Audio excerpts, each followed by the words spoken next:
Studio Kaiju!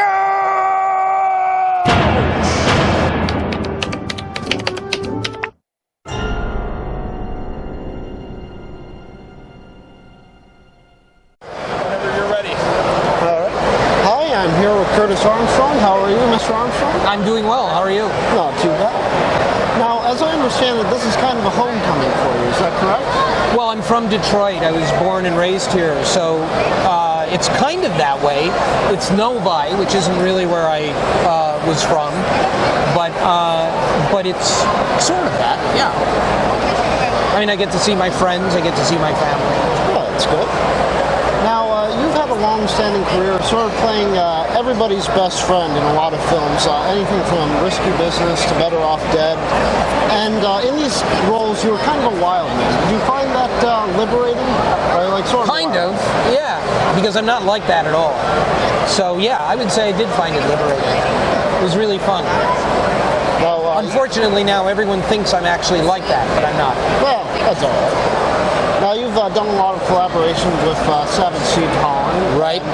One of my favorites. One of those includes Eek and the Terrible Thunder Lizards, where you played Scooter, one of the world's first humans. That's right. And as I understand it, by the way, a picture of Scooter is hanging on the wall in our home, actually. So, wow. Now, I understand the characters of Scooter and his pal Bill, their names were changed at the last minute. What's the story behind that? I have no idea. They're originally Adam and Steve. Adam and Steve. I didn't know. I really didn't know.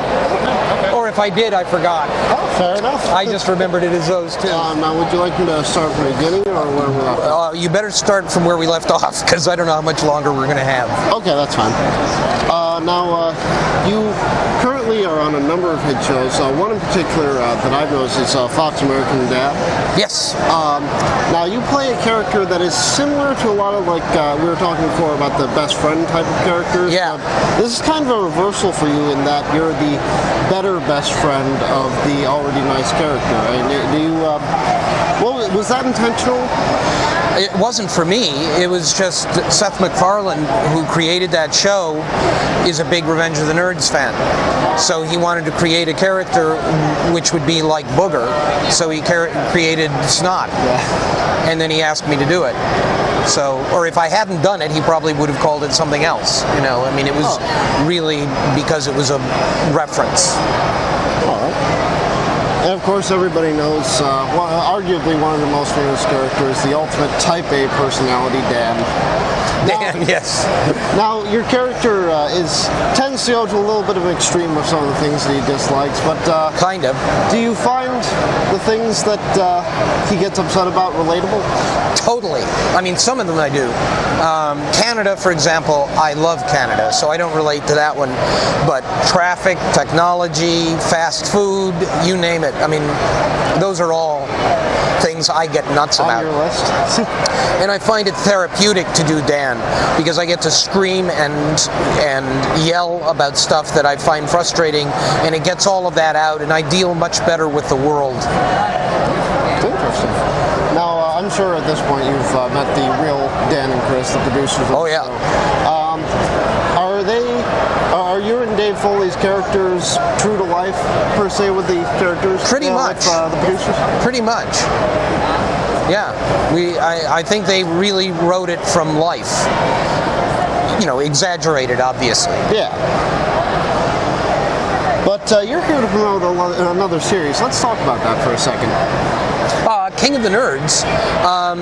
Our first season ended in March, I guess it was, and we were really excited about it. It was a huge hit for TBS, and we're now in the process of developing our second season. So we're casting the nerds now, looking for a new location for Nerdvana. We lost our old one, and getting all that underway. So this is really a break in between getting that going. We'll start filming in mid-July with an eye to doing it, broadcasting it in January of next year.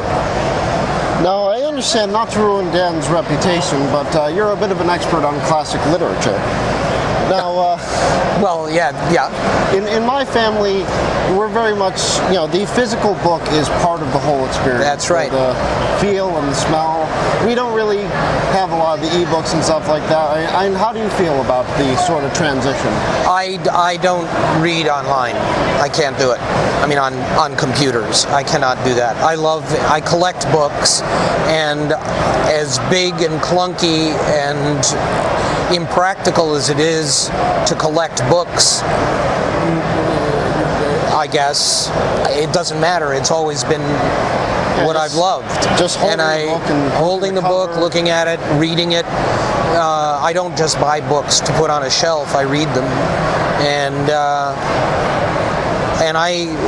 that's for me the ultimate is doing, getting a good book off of a shelf and rereading it. At my age now, I'm almost 60, and I've got to the point now where I reread more than I read.